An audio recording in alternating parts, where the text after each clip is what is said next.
What's up, y'all? It's Coach Roberta, your friendly disruptor and soul coach.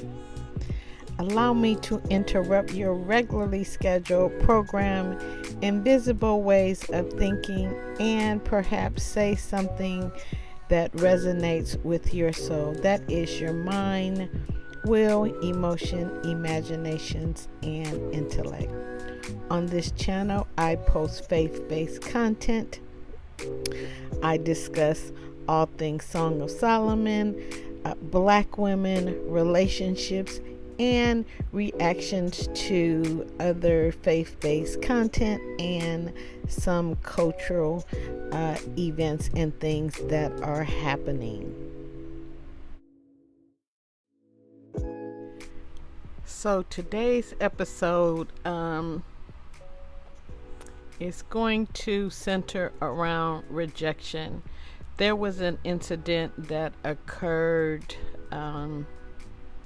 about a week and a half ago, and there were a lot of emotions around it. There was a young lady named Ro. She described an incident where she said, I never did anything in my life to hurt anybody. Literally, a man asked me for my number. I said no, and he picked up a brick in front of so many men and was like, what you gonna do? And I told all these men, like, yo, why this man got a brick on my face? And he's holding a brick, and all these niggas is watching, and nobody does nothing. And he hits me in my face, and then they all just watch, and they let that nigga get in a corner. How is this okay? This is what y'all doing to women?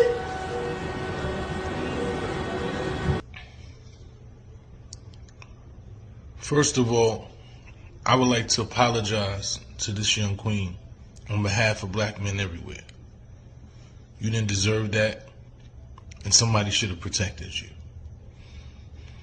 I think we've got to an all-time low as men, right? When men are just abusing women because they don't want to talk to them, and other men sit along and don't even say nothing to deter, not even say, hey, stop it.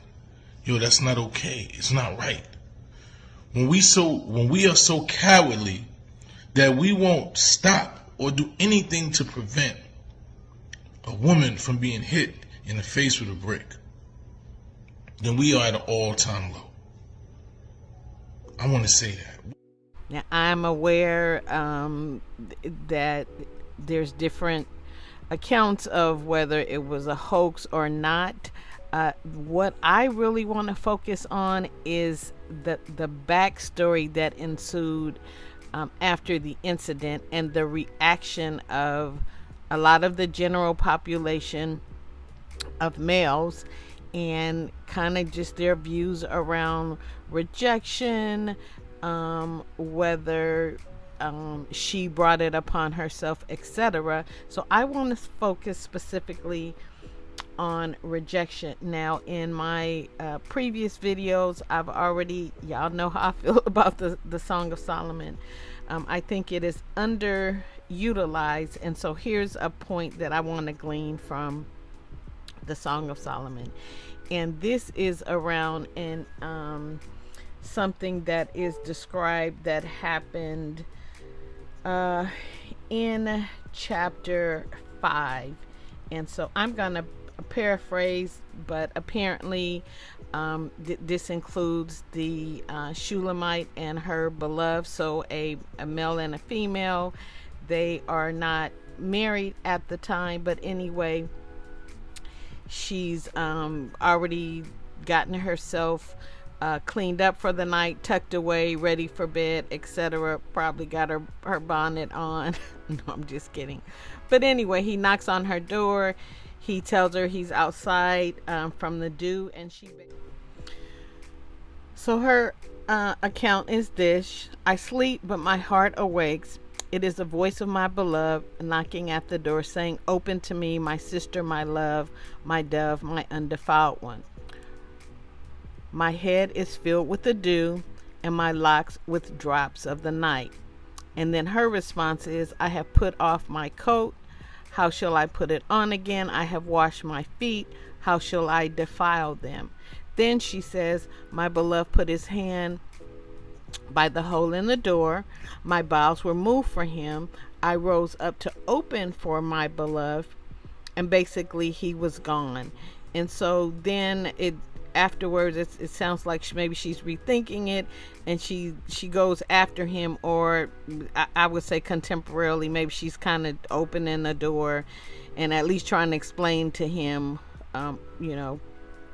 why she is not willing to come out. She said, I opened to my beloved, but my beloved had withdrawn himself and was gone.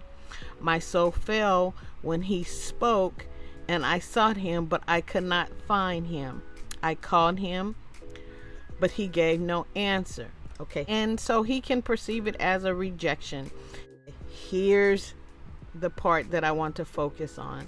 The watchmen that went about the city found me. They smote me, and they wounded me. Other translations say that they beat me, and the keepers of the wall took away my veil.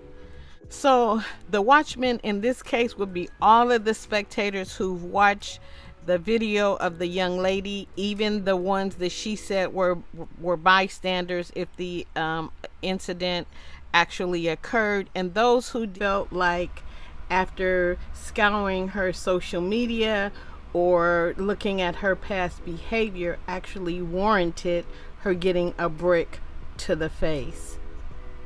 Now the thing that is important to note about this, the watchman, in his case, in Song of Solomon, they were probably maybe guards around his facilities, etc., but they can see who's coming and going.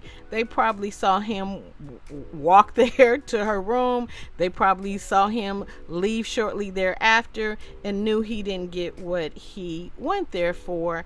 And this thing about rejection, this behavior that I feel like they felt triggered as if she literally rejected them. This is not new behavior. Now, many of us have heard about Queen Esther and Vashti. The reason that Queen Vashti got dethroned is because her husband requested for her to come, and she said no, and there was a big brouhaha. And what he did was he too consulted with some of his boys, right? They were considered lead counsel or whatever. The king, he was upset. He was holding a feast, and this is in Esther 1:5 through 22. So anyway, a summary was he was upset, and he consulted with his close counsel, and there were several of them, seven princes of Persia and Media. And it says, what shall we do unto Queen Vashti according to the law, because she has not performed the commandment of the king? Now, their advice was this. And this is where I say they took her rejection personally. Here's the story that they told themselves. Vashti the queen has not only done wrong to the king, but also to all the princes and to all the people that are in the provinces of King Assuerus. For this deed of the queen shall come abroad to all women, so that they shall despise their husbands in their eyes, when it shall be reported what Vashti did. And then they said, let a decree be made, and they said, so that it shall be published throughout the empire, for it is great, that all wives shall give to their husbands honor, both great and small. Wait a minute. So this is this visceral reaction, and all this stems from Genesis 3:15. 15, the fall of Adam and Eve, but specifically the curse to the woman, that your desire shall be towards your husband. It talks about enmity between the enemy and the woman's seed, and that he shall bruise your heel and you shall bruise his head. Your desire shall be towards your husband, and he will rule over you. Now, I always like to make this clear because that was the old covenant. In the new covenant, we are redeemed from the curse of the law, so we are not subjected to that.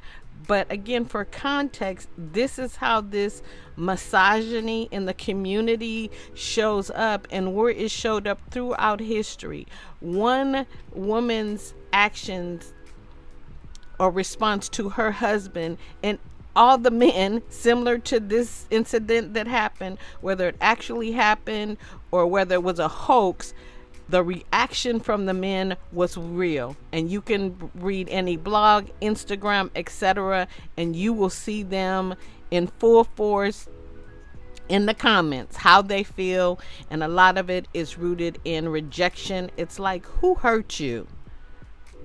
And so this is problematic, and I'll cover this in another post probably, but Solomon's response was quite the contrary. And I believe that it is important that both of these are demonstrated for us to see men and how they show up when they are triggered, when they have misogynistic and narcissistic views. Subsequently, what happened after the incident, now the Shulamite is having a conversation with her friends, and it's like, if you see my guy, tell him I'm looking for him, etc., etc. And his perception of what happened is quite the contrary. And this is what we want to be looking for when dating or courting or looking, considering possible suitors, their character and their temperaments. How do they respond to rejection?